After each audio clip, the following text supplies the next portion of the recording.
So today we received, there was a road traffic accident involving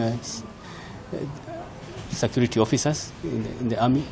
So they were brought here, 6 of them. Of the 6 that were brought, 1 arrived while dead. Then we had 1 who died during resuscitation. So at the moment we are still managing 4 of them who are here in the casualty department, accident and emergency. So at the moment 2 are stable. We have 1 who has a serious head injury. So at the moment we are giving him, we are trying to stabilize him. He's getting suturing. We are giving a blood transfusion. We are doing a CT scan, the usual trauma series to ensure that that they are stable and they have no internal injuries. We have other 2 who have got a broken leg, broken femur. One of them is a driver. We are still stabilizing at the moment.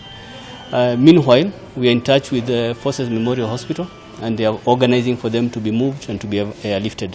So at the moment, we are they are all stable at the moment. The one who is not doing very well, we are stabilizing, and then they'll be moved.